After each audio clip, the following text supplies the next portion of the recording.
Have you ever wanted to grow roses from seed? Growing roses from seed is such a fun and amazing process because just like people, they are completely unique and individual on their own. And growing one from seed is a pretty good feeling knowing that you have a rose that nobody in the world has. My name is Jeff, the Rose Dude, and this is actually my first video, so I would really appreciate it if you subscribed and leave a comment down below with any feedback or questions that you may have. I'm going to be putting a lot more videos out regarding hybridizing roses, growing roses from seed, taking rose cuttings, taking care of roses in your garden, and also other plants and flowers in your garden because roses need friends too, right? In this video, you'll be learning how to plant the seeds. We'll be going over using seeds that are in the proper stage because there is a process that they need to go through before we plant them. We'll be also covering containers. We'll be going over soil. We will be going over the actual planting of the seeds and taking care of the seeds after we plant them up until they germinate. And we're also going to be covering the realities and expectations that you should have when growing roses from seed. There's a lot of people out there that will show planting the seed and then everything is coming up, but there are things that you need to be aware of, and then that way it's going to be easier for you to know what to expect. All right, so let's start. The first thing that you're going to need are proper rose seeds. Rose seeds need to be cold stratified before they are planted. And stratification is just a really fancy term of some kind of process that seeds need to go through in order to germinate. And in the case of roses, they need to feel like they have gone through a winter first before they do germinate.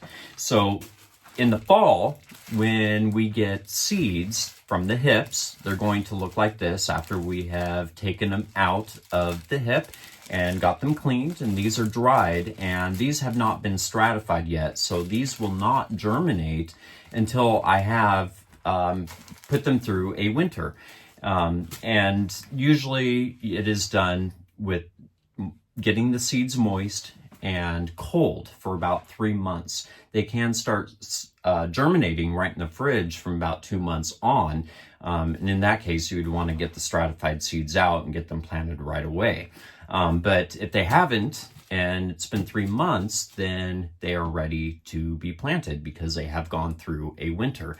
And these seeds here, I put in a paper towel and in the refrigerator, and these are going to be the seeds that we'll be planting. Now that we have our stratified seeds, we need to know what kind of containers to plant them in. And honestly, you can plant in almost anything. A lot of people plant directly into the garden, although I use caution with that, which I'll explain in a little bit.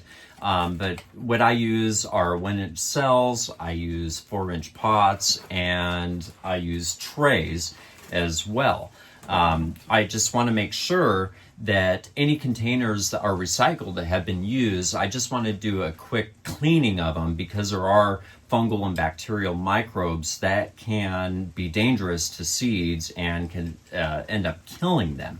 But seeds will eventually need to be transplanted. So generally, if you have the space, planting them in a larger container will allow them to grow longer before they need to be transplanted, and older mature plants do transplant better than newly germinated or younger seeds. And this year I got a little bit crazy and I have planted over 3,000 seeds, and in my greenhouse, which you don't need to have, I'm limited on space, so that's why I had to do mass plantings in the trays here. And there's a lot of different kinds of soils that you can plant your seeds in. You just want to find something that retains moisture, something that is well draining, and a soil that is light enough so your rose is going to be able to easily navigate through the soil. I like to use a seed starting mix, and I mix some perlite with it, and it has done really well for me. One thing that you want to make sure is that this soil is sterile.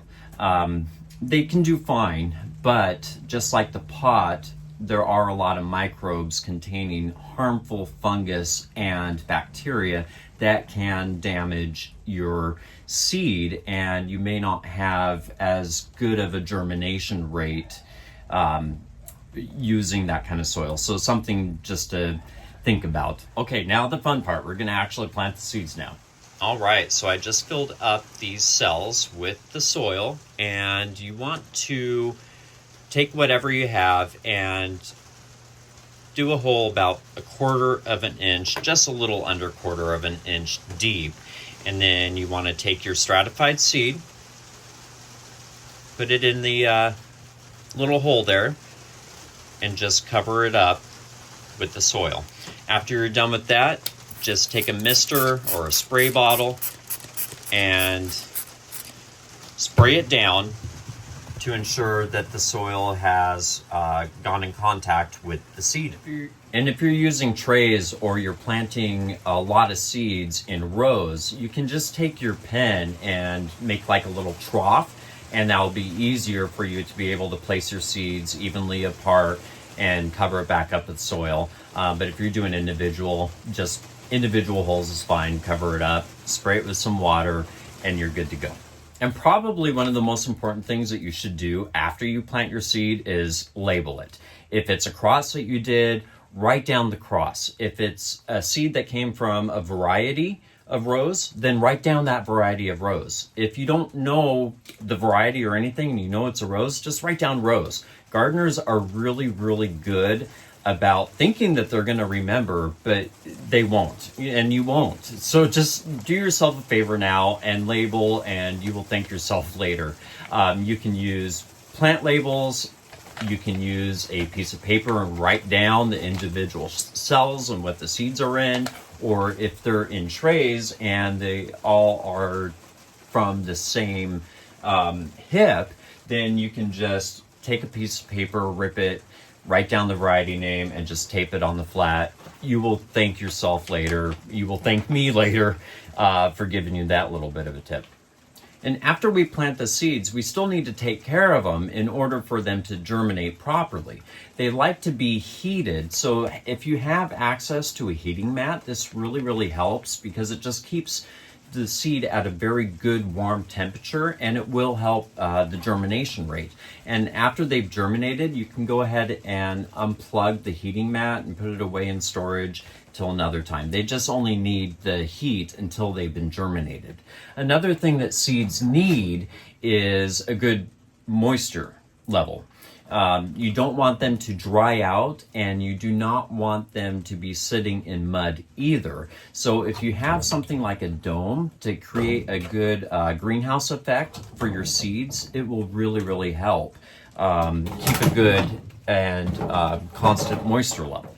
And if you don't have a heating mat or a dome, it's not a make or break thing. You still will get germination, maybe not as much as what you would with these items, but you can absolutely grow roses from seed without having them. All right, so now we're going to talk about the realities and what you should expect from your seeds. A lot of people will ask how long it takes for a seed to germinate after you've planted it. And the realistic answer is who knows? Seeds are completely different genetically, and they're all going to germinate at different times. Most of the time, seeds will germinate within a couple of weeks to a couple of months. So that's when you're going to see a majority of your seeds germinating. Some seeds actually will take a couple of years to germinate, and they need to be re-stratified again. So putting them back into the refrigerator is something that needs to be done. Although that's something that I don't do because my fridge doesn't have the space, and I would be in so much trouble if I put a bunch of dirt in the refrigerator and kept it in there for 3 months. So if I haven't had anything after 3 months, I accept what I get and I move on. But it's completely up to you how long you want to keep your seeds before you give up on the germination. And another thing that you want to be aware of is that roses aren't great germinators. If you have 20 to 30% of your seeds germinate, you did really well. In the past, I have had germination rates as low as 10%. Two, I did have a year where I was lucky and I did get a little over 30%. But don't expect all of your seeds to germinate. If you plant 100 seeds and you end up with 20 or 30, you did really good. So don't think that you did anything wrong. Just rose seeds are not great germinators. You're gonna get some, but don't expect all of them to grow because they more than likely won't. So by now you should feel a lot more confident in planting your rose seeds. Don't let fear stop you from doing this. It is so much fun to do. My next video, I'm going to be going over how to take care of your seedlings after they have germinated, just like these here. We'll be going over transplanting, we'll be going over how to fertilize them, and what you should do from there on out. And a little bit of a sneak peek, I actually have one that is already about ready to bloom, and this was planted about 5 weeks ago. So pretty exciting. Just keep an eye out on that next video and I'll see you then. And remember to have fun with your roses.